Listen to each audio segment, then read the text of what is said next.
Shalom saudara-saudaraku yang diberkati oleh Tuhan, kembali lagi bersama dengan kami di channel ini. Pada saat ini kita sama-sama akan mempelajari pelajaran sekolah sahabat kita. Namun sebelum itu mari kita tunduk kepala, kita berdoa. Bapa di surga, terima kasih untuk berkat-Mu yang boleh kami rasakan sampai pada saat ini. Saat ini kami siap untuk mempelajari firman-Mu melalui pelajaran sekolah sahabat.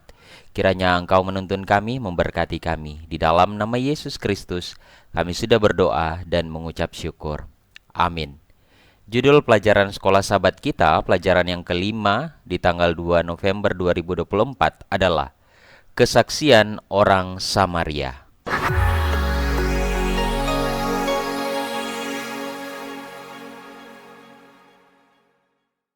Ayat intinya terdapat dalam Yohanes 4 ayat 42.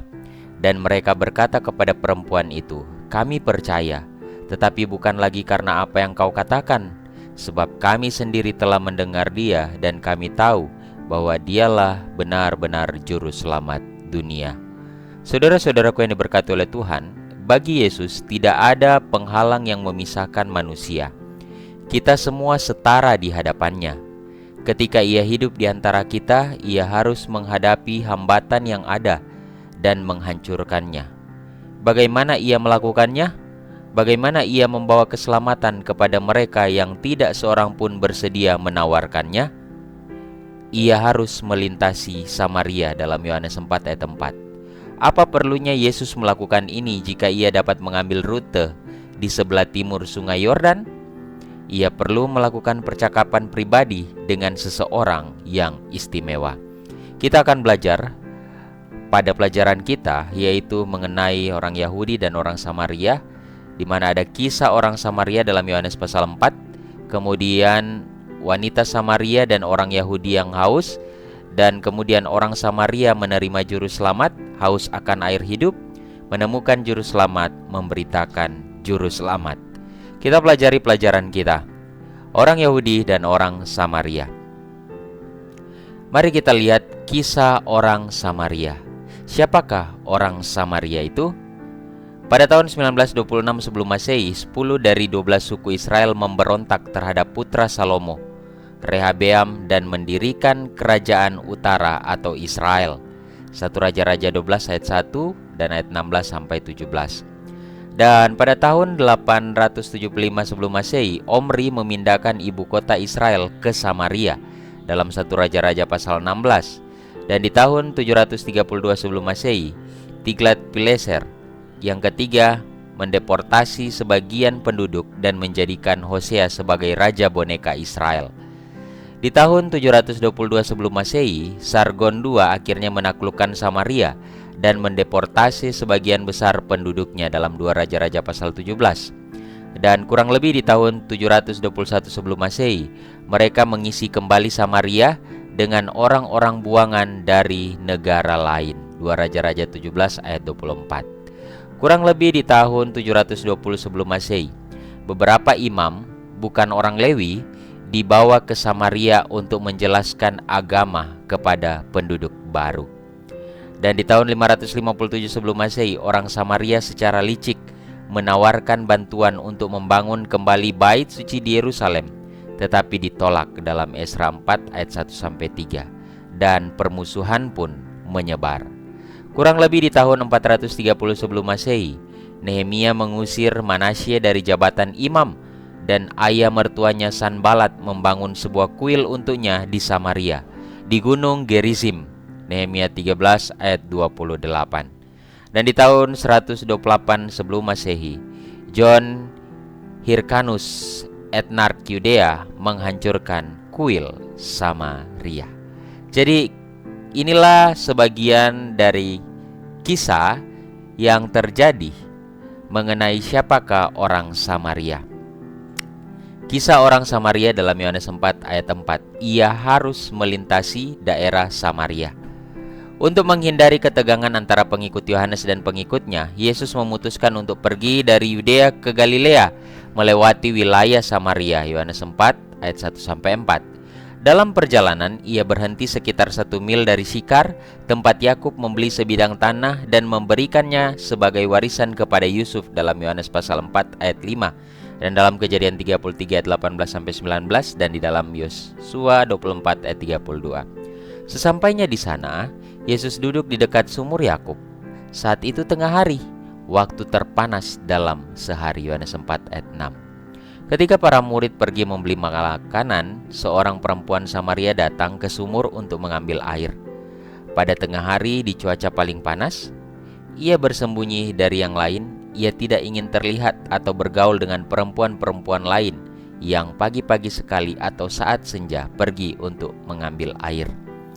Prasangka yang timbul selama berabad-abad dalam sejarah menghalangi wanita untuk berbicara atau menawarkan air kepada orang Yahudi. Prasangka apa saja dalam budaya Anda yang mungkin menghalangi Anda untuk bersaksi kepada orang lain? Bagaimana Anda dapat mengatasinya?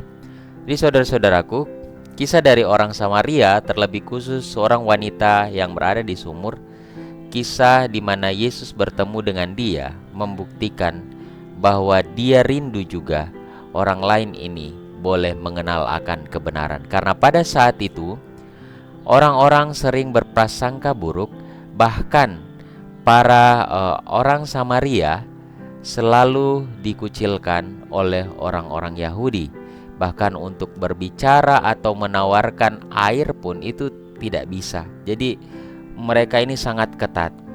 Dan prasangka-prasangka inilah yang Yesus mau buat supaya tidak ada lagi prasangka-prasangka seperti ini. Dan menjadi pertanyaan untuk kita saat sekarang ini, apa saja prasangka kita kepada orang lain sehingga sulit bagi kita untuk memberitakan Injil kepada orang lain? Apakah prasangka kita karena mungkin dia tidak mau menerima, atau ada hal-hal yang lain? Prasangka-prasangka itu kita harus singkirkan, kita harus bawa kepada Yesus, meminta pertolongan Yesus. Saudara-saudaraku, wanita Samaria dan Yahudi yang haus. Maka kata perempuan Samaria itu kepadanya, "Masakan engkau seorang Yahudi minta minum kepadaku seorang Samaria?" Sebab orang Yahudi tidak bergaul dengan orang Samaria, dalam Yohanes 4 ayat 9. Karena perempuan itu tidak mau berbicara, Yesus memutuskan untuk mencairkan suasana dengan meminta sesuatu. Dia katakan, "Berilah aku minum." Sebagai tanggapan, perempuan Samaria itu mengingatkannya tentang dua alasan mengapa Yesus tidak boleh meminta bantuan kepadanya atau bahkan berbicara kepadanya. Karena dia adalah seorang perempuan dan bahkan seorang Samaria. Setidaknya ia berhasil memulai pembicaraan, seperti halnya dengan Nikodemus. Yesus langsung ke pokok permasalahan. "Aku ini orang yang istimewa, dan aku dapat memberimu air untuk menghilangkan dahagamu." Yohanes 4 ayat 10. Seperti Nikodemus, perempuan Samaria itu bermaksud menafsirkan perkataan Yesus secara harfiah. Yesus membangkitkan keinginannya untuk memperoleh air hidup itu. Apakah saya dan saudara haus akan air yang dapat memuaskan dahaga jiwa kita? Yesus menawarkannya dengan cuma-cuma di dalam Wahyu pasal 21 ayatnya yang ke-6. Inilah yang ditawarkan oleh Yesus kepada kita supaya kita boleh memiliki air kehidupan yang dapat memuaskan dahaga jiwa kita. Firman-Nya lagi kepadaku, "Semuanya telah terjadi. Aku adalah Alfa dan Omega, yang awal dan yang akhir. Orang yang haus akan kuberi minum dengan cuma-cuma dari mata air kehidupan." Wahyu 21 ayat 6. Saudara-saudaraku, sama halnya perempuan Samaria ini, dia rindu juga memiliki atau meminum air kehidupan supaya dapat memuaskan dahaga jiwanya. Begitu pula dengan kita.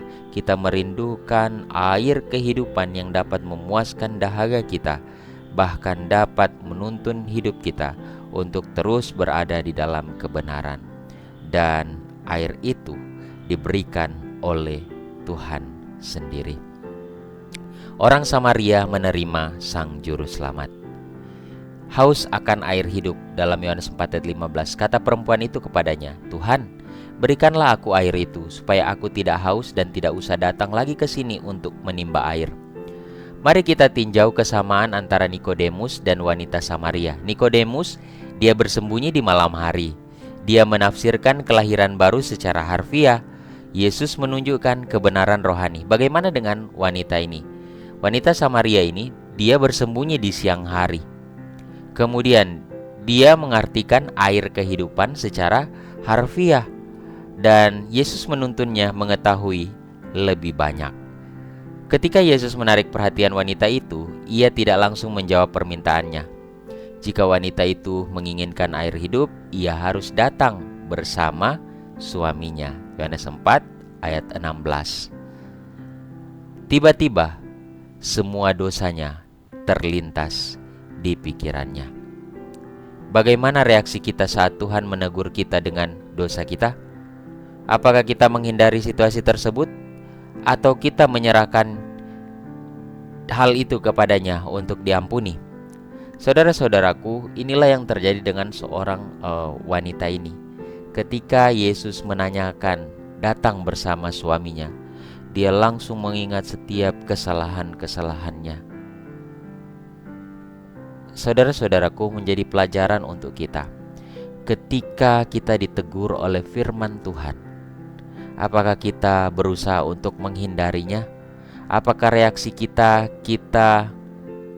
menghindari dan bahkan membenci setiap firman itu? Atau kita akan menyerahkan kepada Tuhan agar supaya kita diampuni? Ini yang menjadi pelajaran untuk kita, saudara-saudaraku. Ketika kita haus akan kebenaran, apapun cara kita datang kepada Yesus. Nikodemus, sekalipun dia harus bersembunyi di malam hari,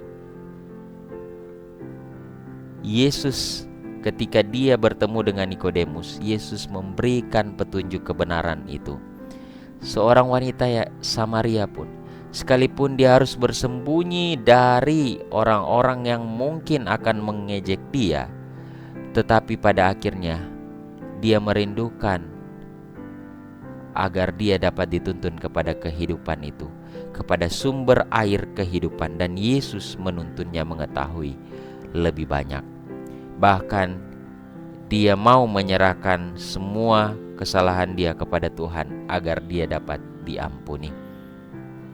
Menemukan Sang Juru Selamat, Yohanes 4:25-26.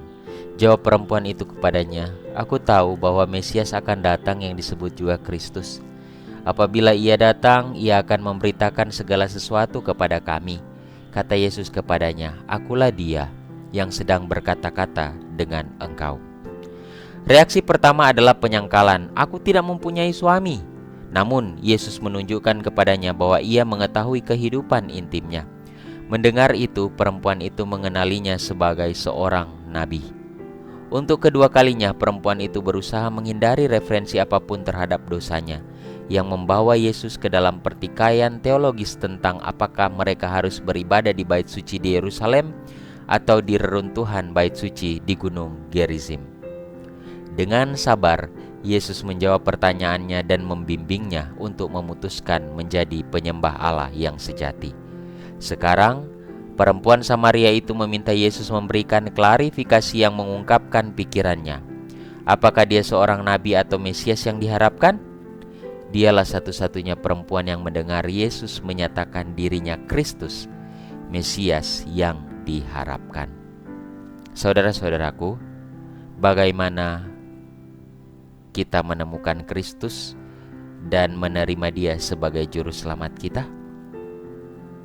Kiranya ini boleh menjadi pelajaran juga untuk kita. Kita boleh menemukan Kristus di dalam hidup kita dan menerima Dia dengan sungguh-sungguh sebagai Tuhan dan juru selamat pribadi kita. Kemudian setelah dia mengetahui Yesus adalah juru selamat, apa yang dilakukan olehnya? Memberitahukan Sang Juru Selamat. Yohanes 4:29, "Mari lihat, di sana ada seorang yang mengatakan kepadaku segala sesuatu yang telah kuperbuat. Mungkinkah dia Kristus itu?" Kedatangan para murid menghentikan percakapan. Perempuan itu yang dipenuhi dengan sukacita melupakan tempayannya. Alasan ia pergi ke sumur, dan kembali ke Syikar. Mengetahui apa yang akan terjadi selanjutnya, Yesus mempersiapkan para pengikutnya. Pertama, Ia menunjukkan kepada mereka bahwa ada sesuatu yang lebih memuaskan daripada makanan fisik. Sukacita karena memberitakan keselamatan kepada orang lain. Saudaraku, kita melihat seorang perempuan ini ketika dia mengetahui bahwa Yesus adalah juru selamat, sukacitanya itu membuat dia melupakan tempayannya yang menjadikan itu alasan dia pergi ke sumur untuk mengambil air. Bagaimana dengan kita?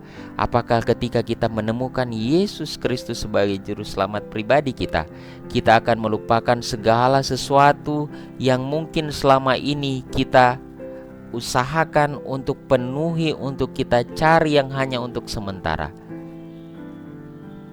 Atau kita akan meninggalkan Yesus hanya demi apa yang menjadi alasan kita untuk melanjutkan kehidupan kita di dunia ini? Perempuan ini dia pergi memberitakan Sang Juru Selamat, dan tidak ada sukacita yang besar selain memberitakan keselamatan kepada orang lain. Kedua, Ia memberitahu mereka bahwa mereka akan menuai apa yang telah ditabur orang lain. Perempuan itu membagikan kesaksiannya dan menanam benih. Yesus menyiraminya dan menyebabkan panen itu bertunas. Saudaraku, kesaksian pribadi adalah benih terbaik yang dapat kita tabur di hati orang lain. Seberapa kuat kesaksian Anda tentang apa yang Yesus lakukan dalam hidup Anda? Kesaksian-kesaksian kita, kesaksian-kesaksian yang membuat kita tetap dekat dengan Tuhan, sampaikan itu kepada orang lain. Bukan kesaksian bahwa karena diri kita hebat, bukan kesaksian karena kita memiliki segala sesuatu, tidak. Tapi kesaksian bagaimana kita menemukan Yesus sehingga kita boleh hidup dengan penuh kerendahan hati, dan itu kita bagikan bagi orang lain. Orang lain pasti akan lebih senang mendengar kesaksian yang disampaikan dengan penuh kerendahan hati, dengan meninggikan Kristus, bukan meninggikan diri kita sendiri.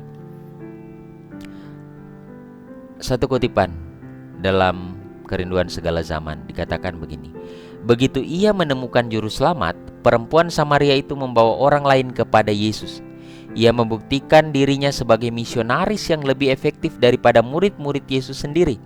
Murid-murid tidak melihat apapun di Samaria yang menunjukkan bahwa itu adalah ladang yang menggembirakan. Pikiran mereka tertuju pada pekerjaan besar yang harus dilakukan di masa depan. Mereka tidak melihat bahwa di sekitar mereka ada panen yang harus dikumpulkan. Namun, melalui perempuan yang mereka hina itu, seluruh penduduk kota dibawa untuk mendengar juru selamat. Ia segera membawa terang itu kepada orang-orang sebangsanya. Wanita ini melambangkan iman yang praktis kepada Kristus. Setiap murid sejati dilahirkan ke dalam kerajaan Allah sebagai misionaris. Dia yang minum air hidup menjadi sumber kehidupan. Penerima menjadi pemberi. Kasih karunia Kristus dalam jiwa bagaikan mata air di padang gurun, memancar untuk menyegarkan semua orang dan membuat mereka yang hampir binasa ingin minum air kehidupan. Dan kutipan yang terakhir dalam buku Ministry of Healing: Kristus tidak mengenal perbedaan kewarganegaraan, pangkat, atau kepercayaan. Ahli Taurat dan orang Farisi ingin agar karunia surga hanya dinikmati oleh orang-orang lokal dan nasional, dan mengecualikan anggota keluarga Allah lainnya di dunia.